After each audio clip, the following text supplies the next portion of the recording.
This is The Top, where I interview entrepreneurs who are number one or number two in their industry in terms of revenue or customer base. You'll learn how much revenue they're making, what their marketing funnel looks like, and how many customers they have. I'm now at $20,000 per top. 5 and 6 million. He is hell-bent on global domination. We just broke our 100,000 unit sold mark. And I'm your host, Nathan Latka. When I do webinar interviews or I give big speeches to thousands of people all over the world, I usually will talk about data and sometimes show my dashboards, like my SaaS dashboard as I'm growing my SaaS company, The Top Inbox, or my website dashboard, which shows how I take impressions, convert them into email leads, and convert them into customers for nathanlatka.com. The funny thing is, guys, I build these dashboards with myself, no developer, and it's basically free, and I use one tool to do it. You can see the tool at nathanlatka.com/analytics. I'll tell you more later in the show. This is episode 676, and coming up tomorrow morning, we've got a new episode. Remember, every morning, early on Eastern time, you get a brand new founder or CEO interview, and tomorrow is with Gadi Shamia with TalkDesk, which has passed 50,000 paying seats, and they've raised $25 million to be your more efficient call center. He reveals his revenue and a lot more data, so tune in tomorrow morning to find out. Good morning, everybody. My guest this morning is Mike Wynn. He is the CEO and founder of a company called DroneDeploy, the leading cloud software platform for commercial drones. And he's on a mission to make the sky accessible and productive for everybody. The company focuses on the agricultural and construction industries, but has large customers from almost every industry across over 130 countries who've collected more than 8 million acres of aerial imagery. Prior to DroneDeploy, Mike worked at Google and was an RC helicopters hobbyist. Mike, are you ready to take us to the top? I'm ready. God, you're so cool, man. What a cool space. Yeah, I'm lucky. It's a really interesting space. We're lucky to be at the right time, the right place, with the right kind of hobbies behind us. Now, my audience, they're killers. They love numbers, and it's not always about numbers, but just so they stay hooked for this whole thing. Where are you guys at? How much capital have you raised? We've raised 31. From VCs of the last 3 years. We've done 3 rounds, seed AB, AB in July of last year. Okay, good. So that's almost a year ago. So you're either raising a mammoth round right now or you're selling to DGI. Which one is it? No, we're actually in between stage right now. We're figuring it out. We raised 20 in our last round. That was a little bit more than we actually intended. And we want to ride that as far as we can. We want to build a big business. We don't want to be focusing on raising money all the time. We've got to actually get down, sell some product. What year did you launch the company in? Sorry? What year did you launch the company in? 2013. Okay. Good. I'll give you some backstory. We actually started the company in Edinburgh in the UK, but came over to the US to obviously the Bay Area as soon as we could. We got into an incubator named AngelPad. Got given 2 weeks notice, and we flew over, and the rest is history. Did you have a wife and kids? I mean, how'd that happen? Funny enough, I got married in the middle of the incubator program. What? It's really, really awkward. Then I had to delay my honeymoon like 3 times, but finally got it. It was actually really interesting from a raising capital point of view, because I had to raise money in 3 weeks before I went on my 3 times delayed honeymoon. Hey, you know what? That's a beautiful forcing function, though, where you don't lose leverage and sound desperate. You can use the honeymoon as an excuse, right? Yeah, I can blame my wife. She's going to kill me. What's her name? What does she think about all this? Her name's Carrie. I'm very lucky. She's been super supportive, even now. She's been supportive from the beginning. Obviously, I used to spend a lot of my money on RC helicopters, playing with drones before they were a thing. Now, what were you doing at Google? 2 jobs. First, I started in sales. I was an account manager on selling AdWords to big companies. So that was kind of my baptism into a little bit of marketing as well as sales. Useful skill for anyone. And then after about 18 months of that, I moved to a team that actually built sales tools. I was a person that could sell and could code. And there was a team building tools for salespeople by salespeople in the company. And it was actually a really fun, exciting time building product, launching it to hundreds and thousands of people really, really quickly. Now, you left. Did you leave in 2013 in the same year you launched DroneDeploy? Yeah. How old were you? Got Got to count back. I was 27. Was there were you with Carrie at that time? Yeah, I was. Was there a tough conversation about, Mike, like, if this doesn't work out, you only have 150 grand in savings, what are we going to do? I wish I had that in savings. You had less than that when you left. Yeah, no, it was, you make, in hindsight, when you look at these decisions, you're like, wow, that was obviously a different time. It was a pretty crazy decision. We did have £100,000 of grant money to back us. Of what money? We got grant money. We got money from grant. the Scottish government, which is good. So I could at least pay myself a salary for the next 9 months. What'd you pay yourself? Something probably embarrassingly low. Yeah, it was like £1,500 a month. Barely enough rent. Okay, so Carrie, you keep Carrie with you. That's great. Hang on to that lady. And then you're building DroneDeploy. You launch it in 2013. Tell us what the company does. By the way, guys, I encourage you in the show notes, go to their Twitter feed. It really is unbelievable to look at some of this aerial imagery they're doing on things like construction sites, just to look at channels and patterns. I mean, it really is unbelievable. But Mike, I'm getting ahead of myself. I get excited about the space. What do you guys do? We make software for drones. And for drones, used to fly commercially.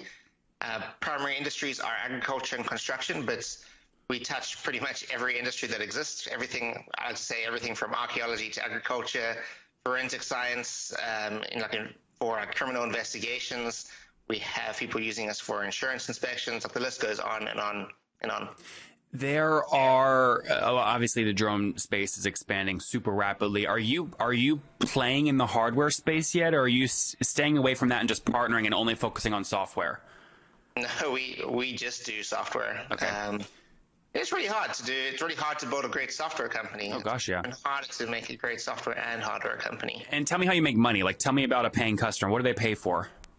So we're a SaaS business. We're kind of unusual in the drone space in that we look very much like just another SaaS business, except our customers are operating drones. They pay us monthly. We actually freemium, so anyone can go and download our products, go to DroneDeploy.com. And if you want to use it commercially, then you'll probably want to pay us $100 a month. Is that what the average customer pays you per month? Yeah, that's kind of the mode. And how do you get them to upgrade? In other words, is revenue expansion based off usage data or data points or what? There's actually two channels. The first one is you can upgrade in terms of like your plan. So if you want to get more accurate data, if you want to make larger maps, larger 3D models at higher quality, then you need to get our business plan, which is $300 a month. And the other mode is to expand the number of seats. So we actually sell not by the drone, but by the number of people using it. And so if you have lots of your person collecting the data, you're probably not the only one using the data. You're probably sharing that. So your construction company, you want other people in your company to be able to figure out what's the volume of the stockpiles on my site. Yep. Comparing what has been built to the plans. All those kind of features are available in our analytical tools, which people pay $100 a month for as well. Okay, so when you say $100 per month, is that per business? That's the average. So there could be 7 seats in that, or is that per seat the average? Seat. Okay, 1 seat. Okay, got it. So $100 is the average per seat. So don't tell me the seat number. Tell me the total business number that you have paying you some amount. We want over 1,000 people. We count in the thousands, the number of people paying us. Well, but is that people though, or businesses? Like I might be a business, but I have 20 seats with you. So is it Nathan? Those are businesses. Okay, so you have over 1,000 business accounts paying you, and how many? All the seats, everyone using you. Are we talking 100,000, 50,000, 10? We're still pretty early stage. You can imagine the drone market, the drone economy is still quite young. Yep. It's growing very fast. But we're not at the stage where there's tens of thousands of people. I think in the entire industry, we're talking about tens of thousands of people. Come on. So what's the number? Are we talking like 2,000 seats total? 5? Keep in the thousands. Yeah. Okay, in the thousands. But so can we say less than between 1,000 and 10,000? Yeah, you can. Yeah. That's vague enough where your competitors aren't going to. Order of magnitude. Good. I always love when I get an engineer on, right? But actually, you have a good sales background too, because it becomes like a numbers game. So that's good. So you guys kind of get a sense, right? Mike's killing it, right? 2013, been in business 4 years, raised about $30 million, has about 1,000 companies using it, and call it somewhere between 1,000 and 10,000 seats inside of those companies. The average seat is paying about $100 per month. Take us back. Well, what's your team size, Mike, currently? We just hit 60. Okay, 60 people. And where are you guys all based? We're in San Francisco in the office right behind me. Very cool. I know this is a cool background here. What are we looking at? This is the office. This is where we have our team meetings, and then the office goes all the way back. We have about 50 of our employees on site, and then we have about 10 remotes. I love that. Well, guys, if you're listening to this via iTunes right now, remember, whenever I do video interviews like this, I publish them on my YouTube channel at nathanlatka.com/YouTube. So you can actually see Mike's face as I hit him with these questions, and he hits me back, and you can see the background and the space they've got. So this is very cool. Mark Cuban, I think, Mike, recently said the first trillionaire, right? Assuming Bill Gates and his compounding interest doesn't beat you there, the first trillionaire is going to come from kind of AI machine learning. Combine that with a super hot space, which is drones, and somebody could look at you and go, this guy's it. It's going to be Mike. Do you see a path to building this into I mean, honestly, you're not an exaggeration guy because you're an engineer, so you be realistic. Do you see a path where this could actually be $1 trillion business? I was going to say, funny enough, the background of the three co-founders, we all did math together. My two co-founders did their PhDs in machine learning. So we've got the AI there as well. Yep. Do we see a path? Of course we do. That's why we're building this. What's it look like? What does the path look like? I think what's interesting about the drone space is it is the first type of industrial robot that's really becoming ubiquitous across businesses. They're easy to use. It's really easy for them to navigate the sky. They're none of the kind of the ground rover problems that you have. And so we think of drones as the first kind of in some senses, it's the kind of the beachhead for industrial robotics, the mobile type. And then if you take our product, we collect data with drones. It's not a big skip for us to say we could be able to do things like delivery and all that in the future, fine. But I think what's most interesting is if you think about drones used on farms, construction sites, etc., you don't only want to use a drone to collect the data. In the future, you'll actually use the drone to actually take actions. So the first step is to say, hey, look, we can identify there's a pest in a field. Another drone should come along and actually spray some pesticides. Or what if that drone wasn't actually a drone in terms of flying, but it was actually a ground rover? To a piece of software like us, they're very similar in terms of how you would think of how do we control a ground rover versus a drone. One works in 3 dimensions, one works in 2. It has some navigational challenges, which actually our software is not designed to solve. The industry will solve those problems. So in the future, you can imagine all types of drones, those that fly, those that float, those that drive, working together on a platform like ours to not just detect problems, but actually to solve them. Now, are all your applications kind of business to business, or are you working with, call it, what Intel did at the Super Bowl, where they're coordinating kind of commercial, we'll call those fluffy Duffy drones that don't maybe have a real purpose besides visuals? So we only do kind of the business to business. You can imagine kind of our bread and butter is farmers. Yeah. I've learned a lot about farming, and I'm learning a lot about construction too. So tell me a story where a farmer has signed up to use your platform and they saved $1,000 because of some data point. Share that data point. What was it, and how did they save $1,000? Yeah, I think one thing that's really interesting about drones and about kind of the technology community is we always have tried to get down to like, hey, what is that single use case? But with drones, it's actually what we provide is fundamentally very simple. We fundamentally provide a bird's eye view of a space that people care about. And you can do all sorts of things with a bird's eye view. It's kind of one of those things we all joke about. It's like, hey, you want a bird's eye view of any business. If you're a farmer, it's hard to literally get a bird's eye view. There's no numbers saying your field has grown to 37%. You've got to go out there. You've got to walk around and check it out. Make it real. Make it real for us, though. Like, was there a locust infestation in Texas that you discovered because the farmer couldn't walk across all 700 acres and he sprayed something and it saved him money? Like, give me a real story. Absolutely. If you check out our blog and if you check out Twitter, there are countless examples of people finding, for example, there's a good one that came out through Twitter was a guy found rust in his field. It's kind of I think it's a fungus. Okay. He didn't know from walking around that it existed in his field because it was in a localized patch. So he flew his drone. He saw like shit. The color of the field is a little bit different in this area. He walked out there and he found the problem. People are finding variants in terms of the height of their crops, and so they need to actually apply different amounts of fertilizers. Actually, sometimes they'll decide not to actually expend any more energy in some parts of their field because they say, hey, this area is not going to be able to give me good yields. They'll save costs. We've got guys in construction determining doing QA on earthworks. You can imagine you've got to like level the site, move soil around. Quite hard to know if it's exactly right. So now you can deploy a drone. Instead of having a man walking around with a GPS, you can deploy a drone, and what would have taken previously like 10 days, you can now do in 1 day to actually get the data, understand the quality of the earth movements, where the earth should be moved, how many tons of soil. All of this can happen in 1/10 of the time. Now, take me back to kind of business growth for DroneDeploy. You've raised capital, which means you must have a pretty good handle on how you can spend money to make more money, right? That's an easy way to say, give me capital, right? Do you know, or how are you acquiring customers? What's your customer acquisition cost on average? We're pretty unique in the industry in the sense that we are almost entirely inbound. We have a really successful blog. We think it's definitely the leader in the industry of sharing like how people actually use this technology. That drives all the leads. We've built ourselves up a really strong brand because we are freemium. Everyone can use it, and we've always had high NPS scores. All of those things. What's your NPS score? It's generally around 40. That's good. Yeah, that's good.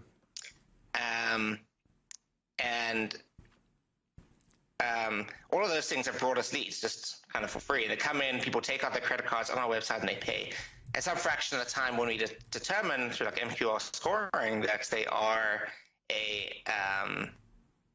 they're maybe a bigger business, we actually contact them and call them up. And so a bit less than half of our sales are done through the sales channel. How many? You have 60 team members. How many of them are inside or some kind of sales role? 6 of them. 6 of them. And what are the rest? Mostly engineers? Yeah, we've actually got a disproportionately large engineering team. Well, makes sense though, right? Yeah, it's quite a technical problem, and we do quite a lot of things. Yeah, so it's important for us. And now, talk to me in terms of churn. Has any business signed up? You know, the 1,000 businesses signed up to pay you and then left, and if so, why'd they leave? What was the reasoning? It's funny for us. We have a business that suffers a little bit from the weather. You can imagine using a drone in the winter when it's snowing or raining is just a worse value proposition than in the summer. So that's something we definitely see is if you imagine your farmers on the platform, for them, if you're in the Midwest, like a lot of our customers are, when they stop growing, they stop needing the product. Interesting. So they kind of maybe cancel for a few months, then sign back up, then cancel and sign back up. How do you solve that? Well, I think the first thing, like obviously the initial response is like, hey, how do we get these customers to use the product all year round? That'll be great. Maybe they're building a barn or I don't know. What we're thinking though is just like, hey, look, what you want to look at is just like, what do customers really want? What do they want to do? And if they only want to use the products for an amount of months of the year, like fine, you can extend that, we should. But you've just got to build your products and package it and price it in the right way. So that's one of the ways we're looking to address that. That makes good sense. Now, Mike, what I want to do now is I've got obviously all the data here. So 2013 launch, 60 employees, 6 of them focused on inside sales. Again, about 1,000 businesses minimum, and then between 1,000 and 10,000 seats. So by the way, I can do the math here and get a minimum number, 1,000 customers, and assume 1,000 seats at $100 ARPU. You're doing at least $100,000 per month in revenue, correct? Yeah. Okay, good. And your top end is $1 million, right? That's a big enough range per month, right? Yeah. You use the right order of magnitude again. Yeah, that's good. Yeah, you can leave enough vagueness in there that you want. So, what's the I assume you guys aren't cash flow positive, right? With 60 engineers, you're burning cash each month? Yeah, we definitely burn cash. You can imagine this is an early space, and there's an opportunity for us to become the category leaders here. So we obviously making sure that we can get there. As a CEO, how do you manage when you focus your brain kind of on the business versus when you look at your burn rate and your kind of your burn rate and say, I need to go start raising capital? Actually, let me just make that a specific question. How many months of burn do you have left right now? We can go into 2018. No problem. Yeah, no problem. So same cash burn, same revenue. Capital efficient. Yeah. That's good. So just to be clear, if you keep the same revenue you currently have and the same cash burn, you're good to go through 2018. Or to 2018? Yeah. Oh, definitely. Probably through the end of 2018. I'm reading your facial expressions here, trying to get a better read. I want to do the math in my head. Yeah. But obviously, we're a growing business. We grow very quickly. We're going to be at a very different amount of revenue at the end of the year. Certainly at the end of this year, the end of next year, even at the end of this quarter. You can imagine the drone space is exploding. We get to benefit from that. And that enables our business to grow really, really fast. If I forced you to place a poker chip on who you think will win the hardware space in drones, I imagine you spend a lot of time on this as you're evaluating partnerships. Who do you think is going to win? There's never been an easier question. DJI is for sure crushing it. Yeah. Like I told you guys at the top of this episode, I have amazing data, and you guys know from my interview style, I love data. But what I love more than data is making it actionable via beautiful dashboards that I can view on my phone, on my TVs in my living room, or even on my laptop as I'm traveling. And the company that I use to create these dashboards, which pulls in data from my Libsyn backend, my Google Analytics backend, Salesforce, and other data sources, is called Clipfolio. You can see an example executive dashboard or my social media command center or my web metrics dashboard at nathanlatka.com/analytics. That's nathanlatka.com/analytics. And you can try it there for free for 3 months. It's Clipfolio. You can try it free for 3 months. Everybody else has to pay. So you get it free for 3 months. Alan's a good friend. He's the CEO of the company. He came on the show. I said, I love your product. Can I feature it? So nathanlatka.com/analytics. Go check it out now. Interesting. Okay, Mike, let's wrap up here with the famous 5. Number 1, what's your favorite business book? Favorite business book? I'm reading The Effective Executive. That's rather good. Drucker, that's a good one. Number 2, is there a CEO you're following or studying right now? I'm a South African, obviously a fan of Musk. Yeah. Number 3, what's your favorite online tool, like HostGator? Favorite? I like HostGator. You like that? You like how I snuck that in there? Sponsorship, baby. Sponsorship dollars. Ding, ding. If you counted favorite in time spent, probably Gmail. Gmail. All right. Number 4, how many hours of sleep do you get every night? Typically around 7. 7. See, I could add, how many hours of sleep do you get? Like Ariana Huffington recommends in her book, Sleep. So it's just 7, right? Is that what she recommends? No, I don't know what she recommends. I just know she's always whining about people not getting sleep. And Mike, what's your situation? Married, single? Do you have kids? Married, no kids. Carrie, right? So no kids yet. Yeah. All right, but you got your honeymoon in. I got my honeymoon in. And so, yeah, I was really lucky that all came together rather nicely. I signed the paperwork from a beach in the Maldives. That's amazing. And how old are you today? 31. 31. Out of curiosity, when you were laying on the beach in the Maldives, how did you sign? What tool did you use to do that? DocuSign. It was DocuSign. Cool. All right, last question. Take us back 11 years. What do you wish your 20-year-old self knew?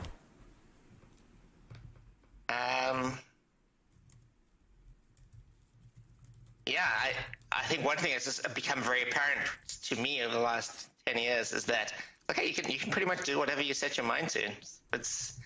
There are a lot of people out there doing amazing things that they probably didn't think was possible either. Guys, there you have it from Mike, founder of DroneDeploy. He used to be just a hobbyist with RC helicopters, working at Google as a sales guy. And now look at him, 2013, got accepted to AngelPad, raised some capital, about $30 million raised to date, has about 1,000 customers, again, using DroneDeploy for aerial photography on farms and across many, actually almost every industry. They're really at the forefront of this space. Again, 30 million raised, 1,000 companies paying them a minimum of $100 per month. So minimum MRR about $100,000. Again, a lot of inbound organic leads. Their team of 60 is based in San Francisco. Plenty of cash in the bank, burn rate through 2018. Mike, I'm rooting for you, and thank you for taking us to the top. Thanks, Nathan. If you enjoyed today's episode with Mike, go back and listen to Andrew Yates yesterday. His company Artesian has raised $40 million and passed $700,000 in MRR. And I asked him a simple question. Are you about to make a big acquisition? It would mean the world to me if you guys got any value from this episode, if you would go leave a review on iTunes right now and then subscribe. You know, I hustle like heck to get these episodes out every freaking day for you guys, and trust me, I love it. I would do it with no listeners, but boy, oh boy, it makes my day and it makes my team's day when we see great reviews and get your feedback. So thanks so much. Okay, Top Tribe, I love giving away free money. I feel like Oprah giving away cars, and I have something special for you today. How many of you have heard our super sharp guests talk about success they've had with Facebook and Google Ads? Well, all of you listening right now, yes, if you're listening, you get $100 in free AdWords. Here's how you get it, okay? Again, thanks for listening.